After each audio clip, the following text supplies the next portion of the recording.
आज हम देखेंगे अर्धवार्षिक परीक्षा 2021-22 विषय हिंदी का पेपर।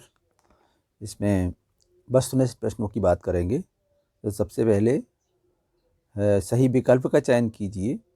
पहला प्रश्न है, लता मंगेशकर जी के पिता के नाम को बताना है यहाँ, और इसका आ सही है दीनानाथ मंगेशकर। दूसरा है, प्रेमचंद जी का मूल नाम था, तो इसका भी आ सही है धनपत राय। तीसरा है, मीरा के आराध्य प्रभु हैं, तो बा सही है कृष्ण है। चौथा है, अलोपी दीन कथा का पात्र है, तो इस कहानी का नाम बताना है, किस कहानी के अंतर्गत है, तो इसका भी आ सही है नमक का दरोगा में है अलोपी दीन। पांचवा है, हजारी प्रसाद द्विवेदी ने वाणी का डिक्टेटर किसको कहा है, तो इसमें आ सही है कबीरदास को।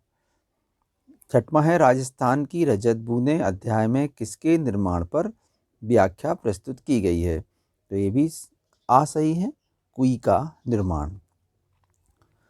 प्रश्न क्रमांक दूसरा है, रिक्त स्थान में सही शब्द चुनकर लिखिए। पहला है, मियां नसरुद्दीन रिक्त स्थान तरह की रोटियां बनाने के लिए प्रसिद्ध हैं, तो 56 तरह की रोटियां बनाने के लिए प्रसिद्ध हैं। मन्नू भंडारी द्वारा रचित पटकथा एक बहुचर्चित टीवी धारावाहिक है। तीसरा है, भारतीय गायिकाओं में लता मंगेशकर को बेजोड़ गायिका कहा गया है। चौथा है, अर्थ की दृष्टि से वाक्य के 8 भेद हैं। पांचवा है, काव्य की शोभा बढ़ाने वाले तत्व अलंकार कहलाते हैं। छठवां है, भारत में पहली मूक फिल्म बनाने का श्रेय दादा साहब फाल्के को जाता है। सातवां है, जिसके समान कोई दूसरा ना हो अद्वितीय कहलाता है। प्रश्न क्रमांक 3, सही जोड़ी बनाइए। पहला है, राजस्थान की रजत बूंदें, जो घा सही है, अनुपम मिश्र ने लिखी है।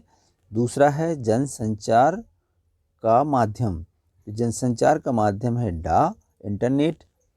तीसरा है, एक साहित्यिक की डायरी, इसका सही है गजानन माधव मुक्तिबोध। चौथा, बे आँखें, इसका सही है चा सुमित्रा नंदन पंत। पांचवा है, वाक्य का प्रकार, तो का एक वाक्य का प्रकार है, विधिवाचक वाक्य होता है।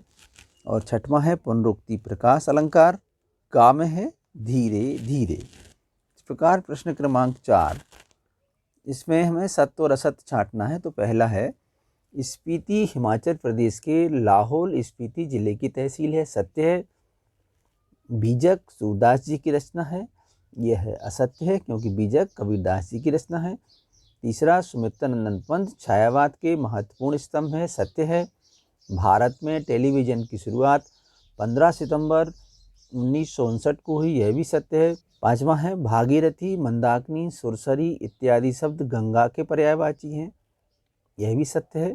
तो छठवां, अश्रु शब्द का तद्भव आँख है, यह असत्य है क्योंकि आँख से आंसू तो निकलते हैं मगर अश्रु का तद्भव आँख नहीं है। इसी प्रकार प्रश्न क्रमांक 5, एक वाक्य में उत्तर लिखिए। पालर पानी और पाताल पानी के बीच का तीसरा रूप है रिजाड़ी पानी। छंद कितने प्रकार के होते हैं, तो छंद 2 प्रकार के होते हैं, एक मात्रिक दूसरा वर्णिक। तीसरा है, रस के कितने अंग हैं, रस के 4 अंग हैं, स्थायी भाव, संचारी भाव, विभाव और अनुभाव। चौथा है, जनसंचार के कोई 3 माध्यम लिखिए, तो टेलीविज़न, इंटरनेट, रेडियो। पांचवा है, मेरे तो गिरधर गोपाल पंक्ति किस कवियत्री की है, तो मीरा। छठवां है, गलता लोहा गद्य की कौन सी विधा है, तो यह कहानी विधा है। सातवां है, दोहा में कुल कितनी मात्राएं होती हैं, तो 13 धन 11 बराबर 24 मात्राएं होती हैं। इस प्रकार से देखा जाए तो इस बार का जो अर्धवार्षिक परीक्षा का पेपर है एकदम सरल है।